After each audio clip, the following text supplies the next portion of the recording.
Вице-премиерот и министер за транспорт и врски Александар Николовски денеска истакна дека автопатот Прилеп-Битола се гради со силен интензитет и дека Пелагонија ќе добие модерен автопат по сите стандарди за нов економски развој и посилна иднина на регионот. Интензивно се работи на 22 километри пробиена траса од вкупно 40 километри или на 55% од вкупно предвидената траса. Изградбата се реализира согласно динамичкиот план покрај земјените работи на трасата. Се работи на 2 моста, 2 подпатника, 1 надпатник и 1 клучка, посочи Николовски. Тој додаде дека навременото завршување на автопатот Прилеп-Битола ќе значи забрзан развој на пелагонискиот регион, како и можност за нови инвестиции, развој на локалните бизниси и повеќе работни места. Трите закони за високо образование и наука, за високото образование, за квалитетот на високото образование и за научно-истражувачката дејност се во владина процедура. Тие од јануари биле поставени на Националниот регистар за прописи ЕНЕР и биле организирани дебати на универзитетите, пошто прифатливите забелешки биле вградени во новите верзии. На пресконференција во владата посветена на пакетот закони, министерката за образование и наука Весна Јаневска изјави дека очекува во краток период да заврши владината процедура и законите да бидат проследени до собранието, бидејќи како што вели постои консензус со академската заедница за нивниот квалитет. Јаневска нагласи дека станува збор за обемни и исклучително важни закони, кои внимателно се разгледуваат од правен аспект за да нема грешки, пошто ќе следува нивно усвојување на владина седница.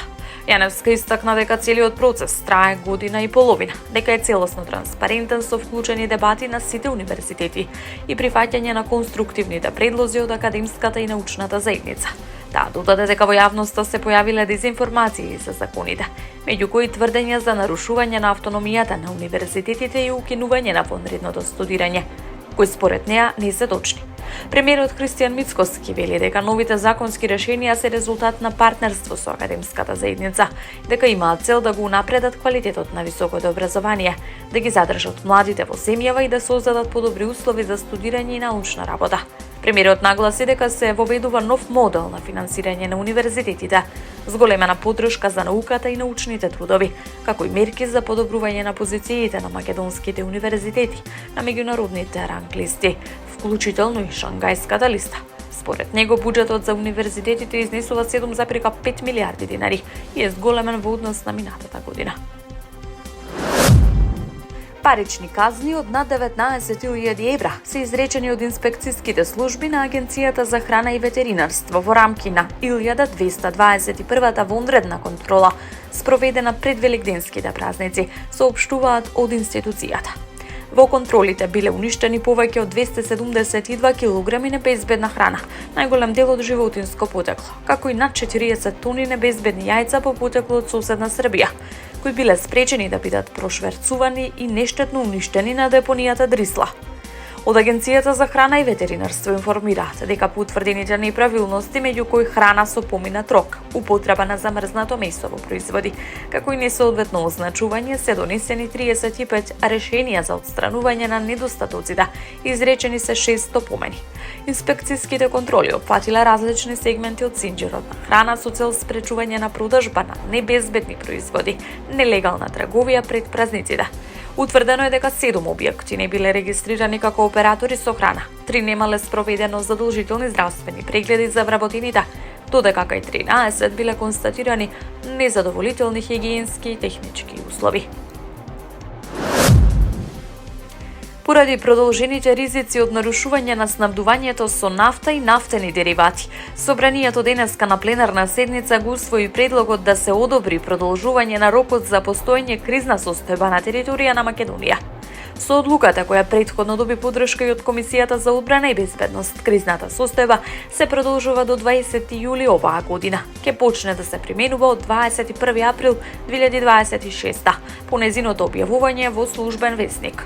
Во образложението, претениците беа информирани дека продолжувањето на кризата е условено од неповолната меѓународна безбедносна и енергетска состојба, по ескалацијата на конфликтот на Блискиот Исток и сериозните нарушувања во транспортот на сурова нафта, особено преку Ормудската теснина, кој е еден од клучните светски енергетски коридори. Според процените на надлежните институции по нападите извршени кон крајот на февруари годинава и последователното блокирање на поморските патишта, протокот на нафта низ Ормуската теснина значително е намален. Предлогот за продолжување на кризната состојба беше усогласен со заклучоците на групата за процена на ризици и опасности и на управувачкиот комитет за координација и управување со системот за управување со кризи. Со денешното гласање, собранието им даде овластување на владата и на надлежните институции во наредниот период да продолжат со координирано управување со состојбата, со примена на мерки за обезбедување сигурно снабдување со енергенци.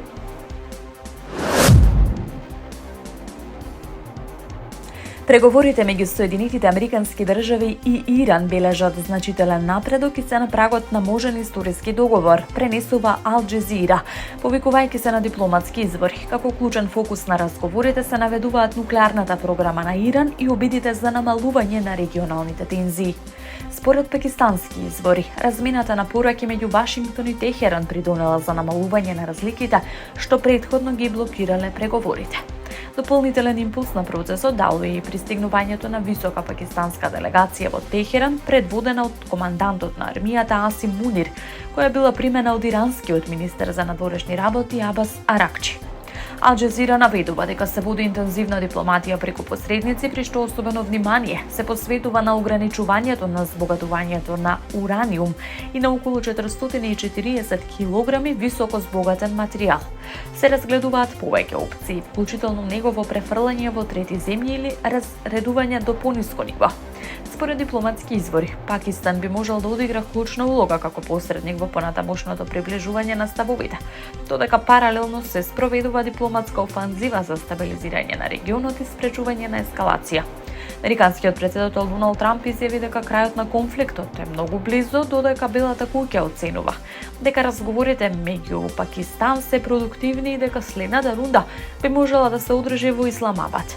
Иранската страна исто така потврдува дека има значителна размена на пораки. И покрај позитивните сигнали, ситуацијата останува кревка поради продолжените тензии во регионот, вклучително и во Ормускиот теснец, каде што американски поморски активности предизвикуваат реакции од Техеран. Иран предупредува дека понатамошна ескалација може да има сериозни последици за поморскиот сообраќај во регионот.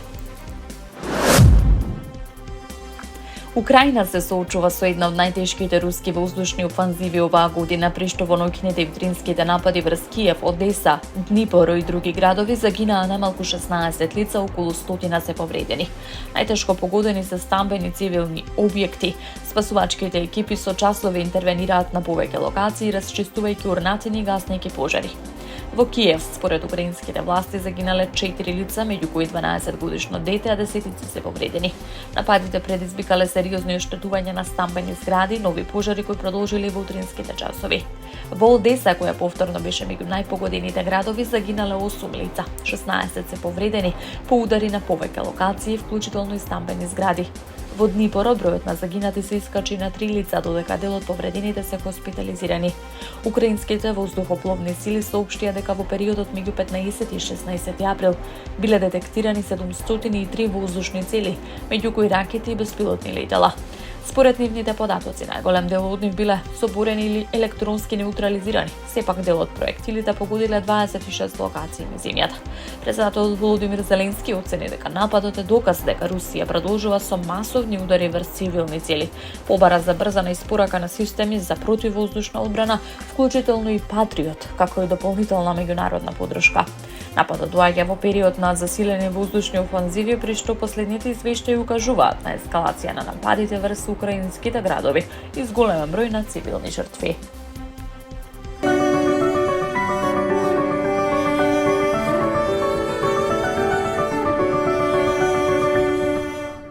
Времето денеска променливо облачно со повремени локални врнежи од дожд. На места ќе има услови за појава на нестабилност со краткотраен пороен дожд и грмежи. Ќе дува слаб до умерен ветер со променлив правец. Во Скопје е променливо облачно време, попладне во делови од котлината повремен дожд и услови за појава на грмежи. Следува период на променливо облачно и релативно топло време. Во петок и во деновите од викендот времето ќе биде претежно стабилно, а ќе дува умерен до засилен северен ветер. Од понеделник повторно се очекуваат локални врнежи од дожд и изолирана појава на грмежи.